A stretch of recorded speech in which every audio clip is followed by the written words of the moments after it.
Hey, everybody, in virtual land and also here at the New Orleans Jazz Museum.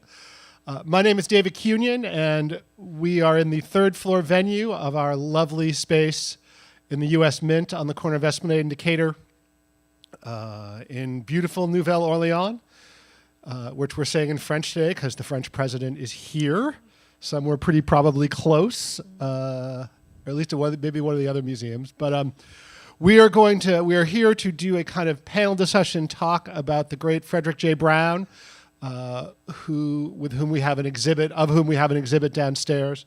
I'm going to let y'all introduce yourselves individually and explain who you are so that people can familiarize. So, Tim, why don't we start with you?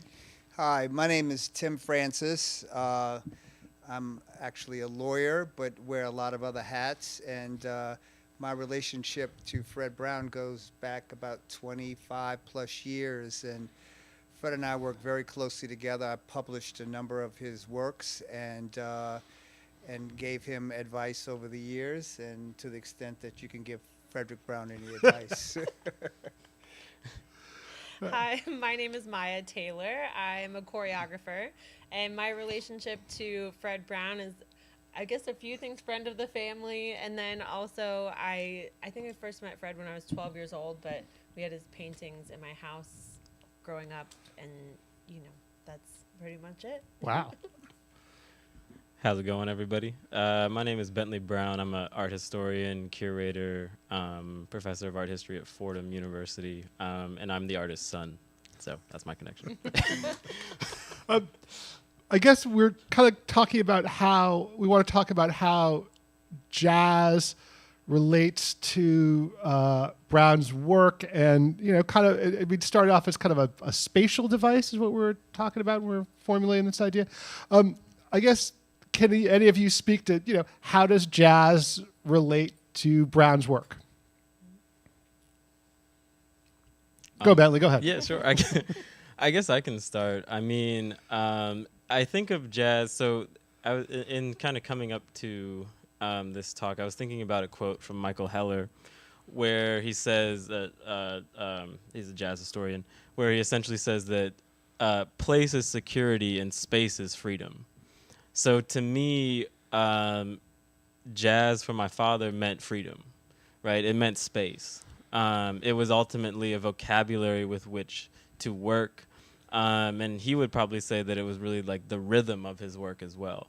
And in thinking about space, my father had worked with jazz musicians in the early 1970s who were thinking about space not only as like sort of a concept sort of sonically, but we're also like thinking about how we use raw, like former manufacturing space and turn these into studios.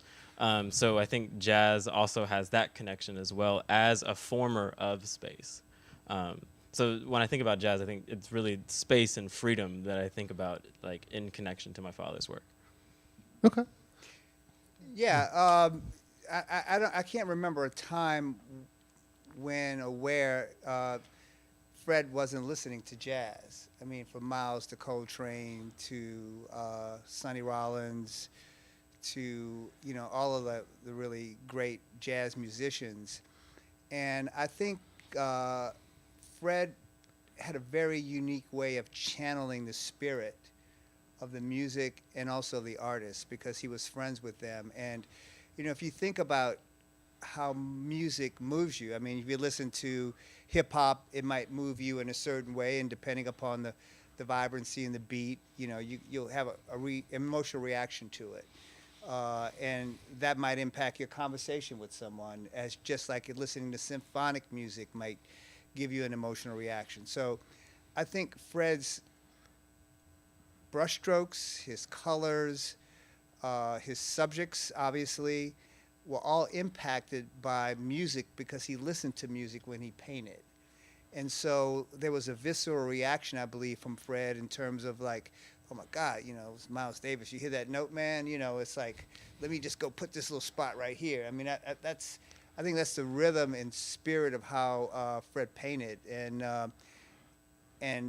it really also fits into the scale and the vibrancy of the colors that he would use. I mean, he was never afraid of going big, just like big notes, right? He wants to do big paintings and big strokes and hard colors, you know. It was all, I think, tied to how music actually moved him to execute. Maya, I mean, after all of this, Oh, yes. Fred was I would say, my first introduction to jazz music, like just learning about the history of it, but from a young age at 12, I think it was like 12 when I first met your dad in New York, and my dad took us to a party at the Loft, and it was for Lionel Hampton's birthday party. And so I didn't know where I was going at 12 in New York, but it was an amazing, you know, introduction to his art, and then that whole crowd of people. And I think with like what I do in life with movement, when I look at Fred's work, it's always moving to me, no matter what. Every single painting, it's always in some kind of beautiful motion. And I agree about the colors and the strokes and everything. And it just seems so it just like never stops moving, his work. And that's, I mean, I never stop moving myself. Yeah. So Well, it's interesting. I think that's where I first met you, at age 12, at that party. maybe. and to your point, I mean, the painting Fred did of Lionel which is now at the National Portrait Gallery in Washington, D.C., was huge. And it caught Lionel's energy of playing the vibes. And so he was able to sort of channel that musical energy into the painting. And that was a very fun party, man. I remember. And to capture like movement, I think was so central to what he was trying to do. It's like, you know, jazz as a performative thing. You know, we often think of it as a sonic thing, but it's a visual thing. It's a performative thing. So I think his like big thing is like, okay, like how do you just capture the spirit of that movement, you know? And to think about, like, there's another painting of Lionel Hampton where he's like jumping up, you know, to play the drums, like jumping up in the air, you know what I mean? So to capture that movement, he understood that it was a whole environment, you know, and that's what he really brought to his work. So So it wasn't just the musicians; it was everything around them and how they portrayed, how he saw them, you know, in the space. Right, exactly. And you know, I think that's so central to jazz, is everything around it. I forget which musician it was. Maybe it was Miles Davis or something to that effect. But he talks about like the smoke. Thelonious Monk. There it is. Yeah. He's smoking a cigarette. Right. And he smokes Yeah. So he's talking about like the smoke within a jazz club. Yeah. And like playing through that. Right. You know, and that's a part of that, you know, whole feeling. Yeah. Right. I was just going to add that the painting he's talking about is here at the Ogden Museum in New Orleans. It's a fabulous piece, right? Yes. Yeah. The Lionel Hampton. Yeah. Okay. One jumping on the drum. Yeah. Yeah. I'm pretty sure that's it. And actually, he either glued or somehow attached the sticks, so they actually stick out of the painting. That's right. Yeah. So it's, multi-dimensional hopefully in they'll that way. put it on display soon, but I think it's in their permanent collection. Okay. Yeah. Okay. I want to say I've seen that somewhere in there. Yeah. I don't know if it's up right now. Well, but was there kind of a formula in his head, do you think, of how he made applied the music to the painting, or was just how the music moved him in the moment that he was listening to it and also painting? I mean, I think that if it was a formula, it wouldn't be jazz. You know? I think it was like, you know, it's so funny because to that question, like I was, you know, scrolling on Instagram as we do. And I was reading this quote by Sam Gilliam where he was talking about like jazz as not necessarily like a framework, but more of just like a feeling of spontaneity, right? And so I think it's more of like something that helps to spur you to that trajectory that you're trying to get to. Well, certainly part of the nature of jazz is the improvisatory aspect of it, which I feel that, you know, Fred, and as I've studied him and watched the paintings and stuff, you know, there seems to be a certain degree of that, of the moment and the improvising as he feels it kind of thing. So. Oh, and if I can add, like, I will say though that there's a formula to preparation. You know, like it's like there's a like a wood shedding to the thing, where it's like, you know, preparing the paints, preparing the canvases. Like in that way, it's very ritualistic. You know, so maybe that's like a kind of way to your point. Yeah. Yeah, if I can add to that too, I mean, I think Fred's process, I don't know that he's, and you guys can, and you have grown up with his artwork and so forth, and you could add to it, but in every Fred Brown painting, you will feel a spirit attached to it. And I think to the extent that he had a process or sort of a framework, the framework was, how do I capture the spirit of this moment that I'm doing this abstract piece that I've named after a moment I've had in my life or a person who's inspired me or an individual. It's all spirit-based. And I think that's why his work still lives and has sort of a timeless feel to it, because you can have an emotional connection. As to, you know, many artists, you can look at a painting and it's like, you know, that's well executed, but it's flat in terms of how it, it moves you. There's no emotional connection. So I think, you know, a big part of his framework was making sure that each painting had a spirit. Is that fair? How do you think he did that? He's a special dude. Well, I mean, Yeah. I mean, there was always a talk of like a conjuring, you know, like even when we were like in the studio, when I'd be in like in the studio with him, which would be like late hours of the night. I mean, it's like I'm still in school at this point, and like I'm getting woken up at like midnight, and you know I got school at like 8 a.m. or whatever time, 7:30, whatever. And he's like, no, this is important. I mean, now today I'm like very glad that happened, but I was just like, oh my God, like so tired. But he was like, these are the hours with which we like conjure a spirit. So there was like a process in the sense that like, you know, we'd go there to the studio, he'd turn on the music, and then that like imbued the space with a particular spirit.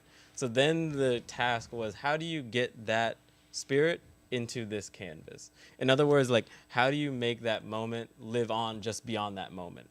Like, how do you, and to like take a title of another work that he did, which was actually like a performance work, but how do you steal a moment? You know, like that and then place it into the canvas so that it can like live on beyond just yourself, beyond just that moment. I think that was really like the challenge or the task at hand. Yeah. And that was done through time, you know, through time and through like, you know, just the right approaches, through getting everything on a certain level. Yeah. Mm-hmm. I'll add one other thing that just occurred to me when you're talking about Fred. He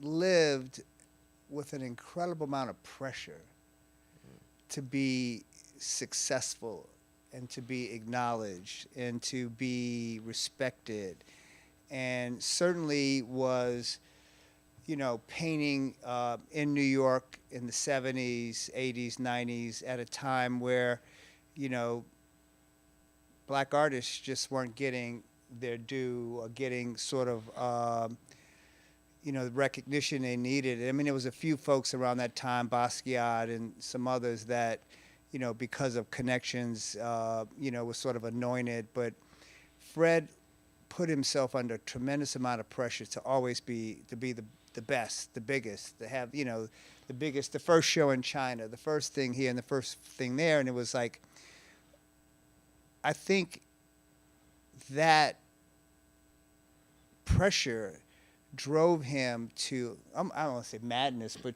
in a way, a little bit of madness in terms of how he would see things and sort of expedite the sort of execution of things. And so it really does take you to another spiritual place when you're operating on that level. It's like, you know, the great artists, writers, if you will. I mean, you know, like a Stevie Wonder. I mean, his lyrics and his music are real because that's what he's living.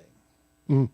I mean, somebody like Fred would be up all night, all the time, and always in some sort of, not emotional turmoil, but always absorbing someone else's pain or troubles or struggles, whether it was in South Africa, whether it's in, living for the city, or whether it's in his family. He was always absorbing that. And I think Fred did the same thing. And so, in a way, I think that emotional turmoil drives artists, and it did Fred, I think, to execute the way he did. Mhm. Is that fair?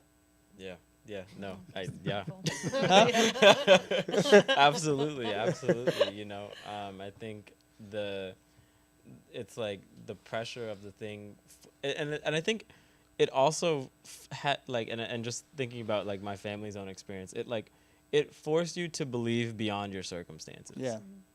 You had to believe in something beyond what was right in front of you, because if you just accepted the reality that was right in front of you, then you couldn't move beyond it. Yeah. Yeah. That's a good point. So yeah. Well, I would also think that being an artist, where you are, as you said, conjuring up, spirits and art coming out of, someplace that is partially you and partially wherever inspiration comes from.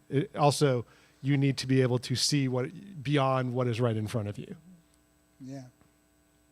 So, one other thing you said, Bentley, at the beginning about how not only jazz as a space on the canvas and the actual art, but in the actual studios where the art was being made and the music was being made, and the choreography and the dance is being made. How does that all kind of relate? So, I mean, at that time, a lot of artists were involved in these things called happenings. Like that was kind of one of the sort of main artistic modes happening at that time. So on one hand, you had like late generations of abstract expressionism. On another hand, you had like pop art, you had conceptual art, and then you had happenings, which were sort of kind of the impetus for conceptual art and things like that. So, I think this idea of performance was very interesting to my dad, because he saw jazz as a happening.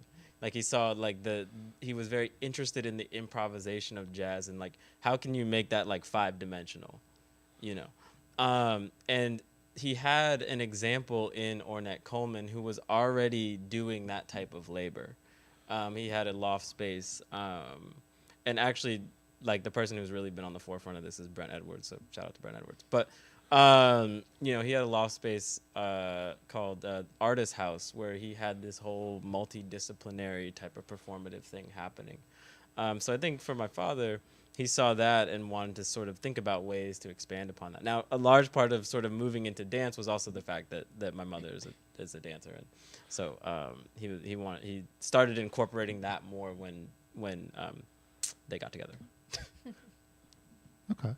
Vi, did you want to talk about, I mean, given that a lot of your work is simply about how people move through space, how does that work for you? Oh my gosh. Wow. Well, wait, I just have to share like a specific memory I have about just going back to what you were saying, like your dad waking you up and taking you to the studio. I got to go to his studio a few times when we would visit Carefree, and I like remember he's like, come to the studio, and we were like, okay. And then, but he wasn't painting, he was just preparing, and he was like talking us through like why he was doing that to like get ready to paint. And I just like remember that so much now, even in my work, like all the preparation that you do before you even go into the studio, and like letting, like, what did you say, like conjuring the spirits, and like like waiting until that, not like waiting, but it's just like when that inspiration comes, and and then I'm just going back to things both of you said, but just talking about like that need to be the best, and just like pushing yourself and like constantly working and creating. I remember him telling so many stories like when I was a kid, just about his process and working, and like how much it takes to be a successful artist. And like sometimes you don't always feel that you're successful, but you might look at someone and be like, wow, they have a very successful career, and like how did you do that? And you're like, it's taking me like 20 years to even have like a little bit of success. And so I always like appreciated that and appreciated the process, because I think right now in our world we look at things and we're like, oh, they're very successful right now, and you're like, no, like this took me a very, very long time. And so to respect that and understand that you might look at someone and think that they have everything, but you're like, wait, I've been like working my butt off for like all of that. And so your dad talked about that a lot when I was a kid, and I think that's helped me so much in my career as well, to know that it's not, that it's not going to happen overnight. So, yeah. And most of the time, when it does happen overnight, that's brings a lot of trouble that it's unanticipated Sure, and very yeah. difficult Absolutely. to deal with. For sure. Yeah. I'd like to add to Maya's point, which is, I'm so glad you talked about going to the studio, because which always puzzled me about Fred, which seemed a little counterintuitive, because most of his work have this abstract expressionist feel to it, even when it's figurative, right? But his process was so meticulous and organized and neat.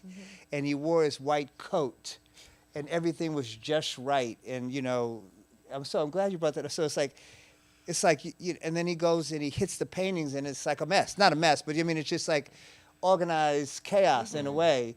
But you would think that, you know, you'd go in a studio based upon how he paints and how he mixes stuff, that it would just be a mess. But he was just, everything was pristine and perfect, and he had his white jacket on. It was like a conductor. And then he would then he hits the painting, and, you know, it's like a conductor. It's right? Right. Which is a great lesson to learn. It's sort of like, and that was part of his discipline, I think, and his approach and his respect for the work. Well, you know, you put on the white jacket and suddenly everything seems more formal and serious and important in a way. Yeah. And Miles playing in the background, man. Right. You know? Yeah, I mean, think about it. It's like you're playing the best music in the world, jazz music, and it's like, as Fred would say, okay, I got to operate on the level of Miles, right, on these paintings. Right, and I think, like, to your point of organized chaos, I mean, it's like, you know, I think people forget, like, improvisation is actually an act of mastery. You know, you can't improvise until you've mastered the thing. So it requires that type of, like, you know, laying everything out. And oh my God, my dad would always say, he used to call me Sheesh because I said Sheesh a lot, but he would say, the details, Sheesh, the details. It's all about the details. So you got to remember the details. And it was true. He was like such a detailed oriented person. And I think sometimes when we look at these canvases, like that are in the floor below us, you know, the details aren't exactly what strike us, but when we start looking for the details, they really start to come out and be like, oh, it's actually that little bit of texture, that little stroke there. That's what's making, and to your question about the spirit, like that's what's making that come through, is those little details. Yeah.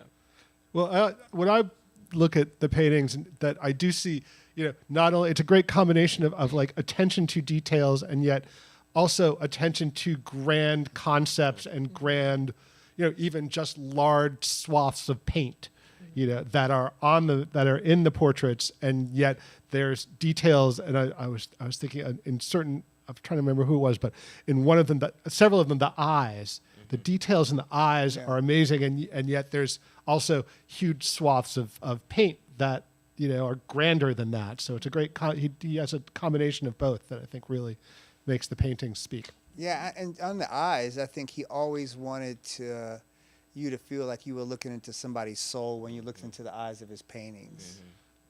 And you kind of feel it, too, when you look at him. You can feel that depth. Yeah, the eyes especially, I mean, the rest of it, too, but the eyes especially in some of them, like, really draw you in. And they were the last detail, always. They were always the very last detail. So if there's anything that has, like, an order to it, it was like the eyes were always the last thing. It was like as soon as you get the white of the eyes right, then it was like, and he would work on it for like sometimes like weeks on end, just like putting a little bit of paint, and he would always do it with like I think a lot of people think that he would take the end of the brush and do it like that, but he actually do it with his finger. Oh wow! He'd, like do it with his pinky finger. So yeah, he'd like do it there, and then he'd be like, that's not it. Like come back to it. I'll come back to it tomorrow. And this would go for weeks on end, and I'd just be sitting there like, oh, that's fine. It looks great. But then when he would do it in the way that he was like, all right, now it's done. You know, he had this like classic step back from like, you know, as somebody like, you know, as James Harden has like a classic step back. Oh yeah. Like my dad had a classic step back away from the painting to visualize, to see everything that's going on. Interesting. And when he'd get that step back and he'd say like, okay, now it's done, then you were like, oh, I see. And again, it's like it's time. It's time is, I think, really the thing that allows for that to happen. Yeah. Another idea I wanted to, in terms of how Fred used space is not only just the kind of grand scale of some of his works, whether it was the entire, going to China with with, as I read, 2 747s full of paintings, or the one I want to hear you talk about is the whole big Xavier. Oh, yeah. Talk about the big 3-story or however big it was. Yeah, Xavier portrait. That was madness. I mean, I guess Fred wanted to do the largest painting in the world, so he. It started at one size and it kept getting bigger and bigger and bigger. I think he basically painted what was a painting called The Assumption of Mary in an airplane hangar, and had to get a forklift to be able to get to the top. But in this painting, he put, it was sort of like a jazz procession to heaven with, Mary sort of rising up, with almost all the major jazz figures, many of whom in New Orleans and folks associated with Xavier. But it was probably, I have to say, his most ambitious work ever. And it took a very, very long time to execute. But each of the images in the painting, he did it with such particularity and focus and thought that it was just extraordinary. I mean, it's almost like the mad genius, who takes on this extraordinary work. So Xavier's very lucky to have the painting. And did he do it in an airplane hangar down here, right? Yeah, in New Orleans. So he camped out in a house for 3 or 4 months, I think. Okay. And would drive to the lakefront often to work on the painting. Okay. Yeah. And then Xavier put it in the library, am I right? It was in the library, wrapped in a gold frame painting, which was extraordinarily expensive to do, but it's how Fred rolls. Ambition is a good thing, I think so. Ambition combined with imagination is a great thing. Yeah. So, I'm trying.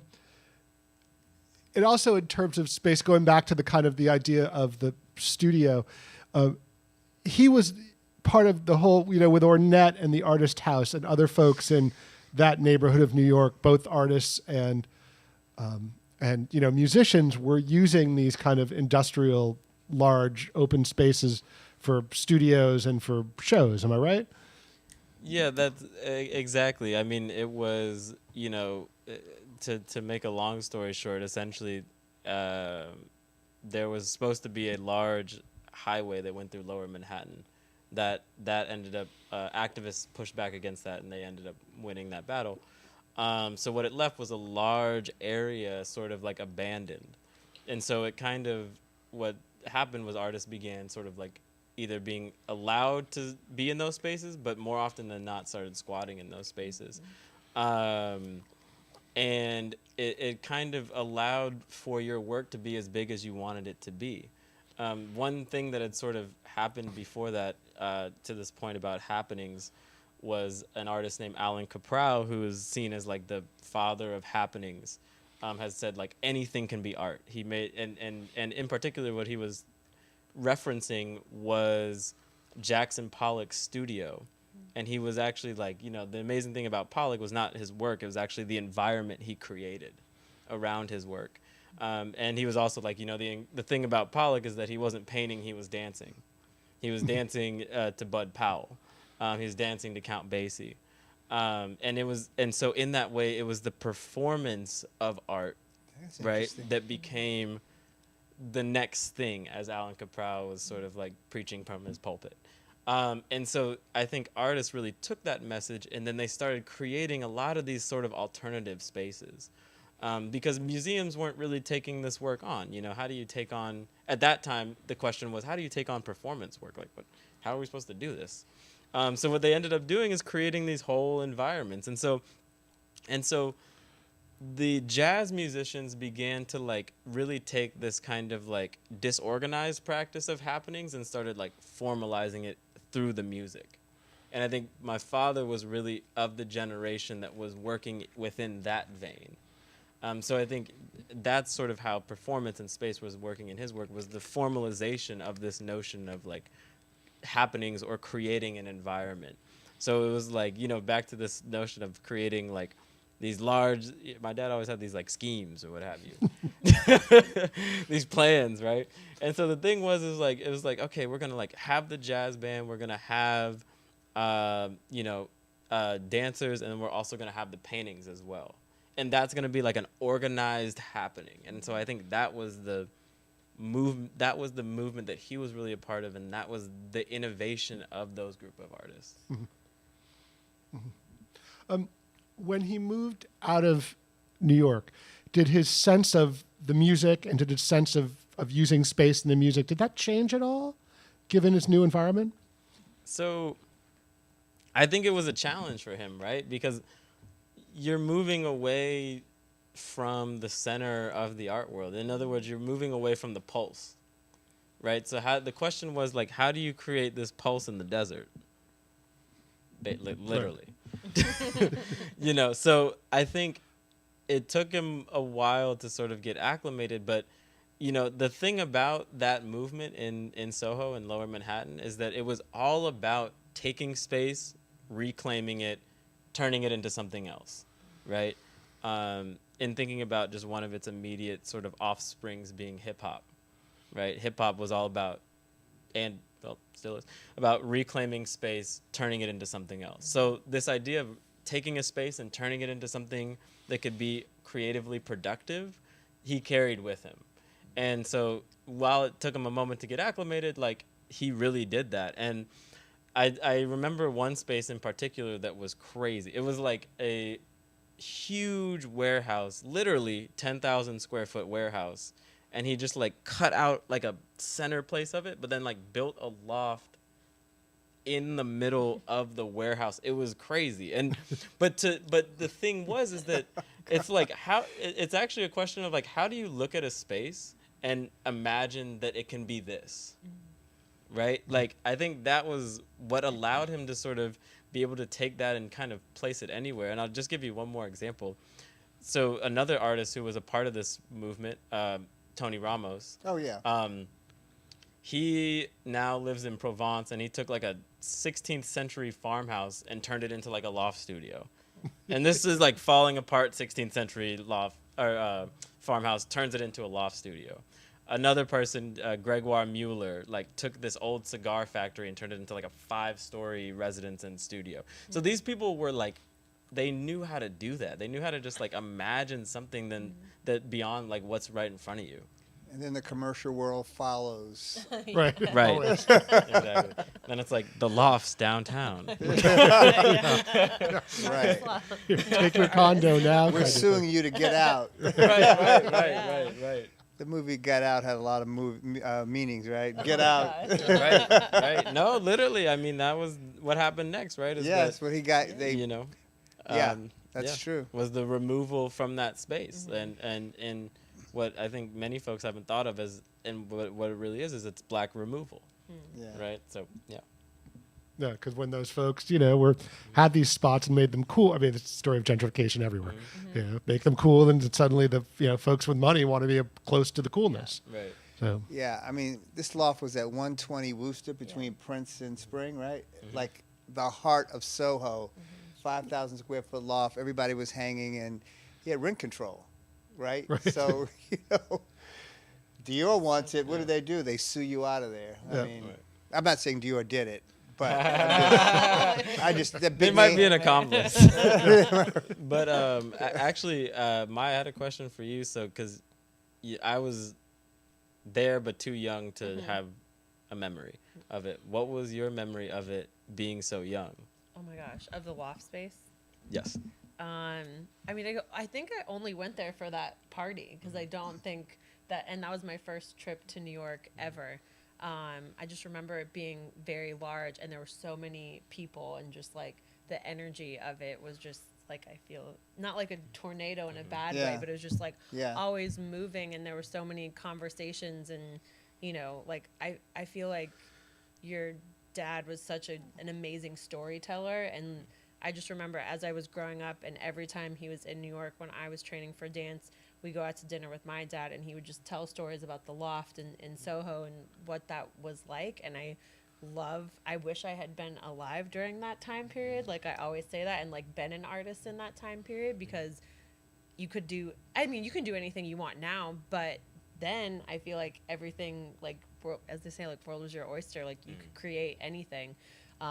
So yeah, I just remember a lot of people in black at the party, very New York, and just like observing and watching and thinking, like, like the social aspect of being an artist, I think is something that's so important. And I think that Fred was amazing at that, because he had friends from all walks of life. And I didn't really realize that when I was young. I was so focused on training and dance, and I realized, like, you have to have a life outside of your art, and that helps fuel your art. And I think he was like he had such a beautiful way of doing that. And so I feel like I learned that from that party, and then like forgot about it for a while, and then realized as an adult, like, oh my gosh, you need that. Like, you need people to have different conversations with, to help fuel your art and inspire you. And that was something that, I took away from all of that. Well, you do know people are going to look back at your life and say, I wish I was doing what she was doing, what she was doing. I mean, Yeah. so enjoy the ride. Yeah, yes. You think have a it's great important. one, too, so Yeah. exciting one. Yeah. Tim, I wanted to ask you, when Fred moved to Arizona, it was Arizona, right? I'm getting that right. Carefree. Yes. What did you see his relation to space and the music change? Yeah, but for different reasons. I think the moving out of New York City, it was a really hard and nasty legal fight that, he that really, I think, kind of killed his spirit in a way, because he was being forced out. If I remember the circumstances, they claimed that he wasn't living there. It wasn't his principal place of residence, because I think one of you, I don't want to say, one of the family member had asthma and needed to be in Arizona. So Fred, who continued to work out of the space, would have to go back and forth a lot to be with family. But, then they came and pushed him out. And so I think it's sort of like, we talked about the spiritual hub of how we sanctum, if you will. That was it for him. And so I don't know that he ever really recovered from that fight and being forced out to Phoenix. And although it was fabulous to be with his family, but I think it caused him to then have to refocus how he marketed his art, who he worked with, what he painted, how he painted, and stress can just destroy you, and it's sad to think about that, but I think it did impact him. I don't know that it impacted his quality of work, but it certainly put another level of stress on him that he didn't need. Mm-hmm. Mm-hmm. Cool. Anything else y'all want to say about any of the things we've been talking about? Any final words or? Yeah, I mean, just to kind of address what Tim was saying, I think it's absolutely true. I think, that loft had such a special pulse to it that it was hard to recreate, right? I think and what Maya was saying, I too am like, oh, it'd be so cool to be an artist at that time. But it's like, it's because I think today we try to create those spaces, but you just really can't recreate that.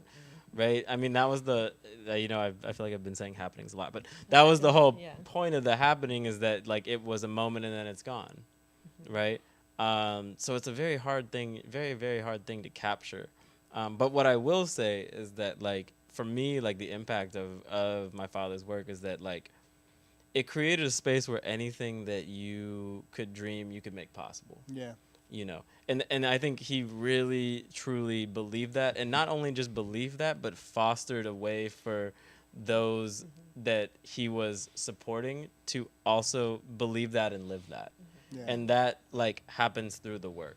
So I think if there's anything to take away, it's that, like, you know, it's this idea that like whatever's in your imagination, you can make real, you know, and you can make people feel that, and it can have a real impact. So I'll just add that it was probably one of the most magical spaces I've ever been in, because you walked into this big loft. It had like maybe 20-foot ceilings, big open space. And a lot of Fred's work was hung on the wall, and it was, you know, he was doing big work, and so it just, all the work had the ability to breathe in sort of an apartment. I mean, which was, you know, loft apartment, and he had shaker furniture, which was, I mean, it was all like this classic, timeless sort of feeling to it, with this fabulous art and music playing, and there was always a great bottle of wine open and a cheese board, and it was like, somebody lives here, man. It's like, This is what art's supposed to be all about. yeah, I mean, and he works here. It was like, it was a magical place. So yeah, you're right. I wish I could go back and live like that. Just go to a party. Yeah, there, yeah. you It was know? nice to go to a party there, or just go say hi. I mean, it was in the heart of Soho. I mean, it was as magical a place you could ever visit. And so I that would have broken anybody's heart forever to have to be forced out. But we'll end on a happy note. We are I'm so thrilled and happy to be here with you guys, and Yeah, same. and to be a part of the show and Fred's work. It truly is extraordinary. I feel the spirit in this room, because that's just who he was. And some spirits are timeless, and Fred is one of them. Yeah. All right, let's end it on that. Though there isn't much of an audience, but do you two have any questions or anything you wanted to ask about anything we've been talking about? Say that I did see a show in 1990 at the Marlboro Gallery. It was actually one of the nicest exhibits I've ever seen. Oh, wow. oh wow, okay. And then he was in town. Sorry, He was part of the shop on Royal Street as well. And he came in. I was working on a rendering for a California restaurant proposal. And he came over and he's all, you know, fussing about all the pencils I worked with. And then he introduced himself, and I said, "Oh, but I know you work." And I pointed to the back, and I pointed out, I said, "I'm a musician, drawings, and reader." So he picked up a John Boutte work that he really loved, and he, you know, we talked about it a bit, and then you know, he took off. And days later, I see him; he's on the street talking to John Boutte. That's amazing. That's funny. I love that. Was that was the blues show, right? The 1990 blues show at Marlboro? I don't recall that at the time. I was 30 years old. I'm 62 now. Okay. Okay. Fair. Nice. Wow. Yeah, cool. That's who my dad was, really, though. Like that kind of those kind of moments, that has my dad written all over it. You know. I grew up in New Jersey, so I frequented Soho in the 70s. Yeah. Cool. Okay. Wow. Did not knowing it was the center of the art world, not knowing it was the art world. I was like 14 going to Leo Costelli's gallery. And Oh, wow. I thought it was a coincidence that they had all these galleries next to each other. Pretty cool. I'm going to look forward to watching the rest of the interview. Got here a little late, but yeah, he was a fascinating guy. Yeah. Thank you for being here. Yes, thank you. All right. Well, as we will say to everybody out there in virtual land and everyone here, you know, make sure you come by the Jazz Museum and see the exhibit on the second floor. And we will all see y'all next time. Thank you all for coming and being here. We Thank appreciate you. it. Thank Thank you. you.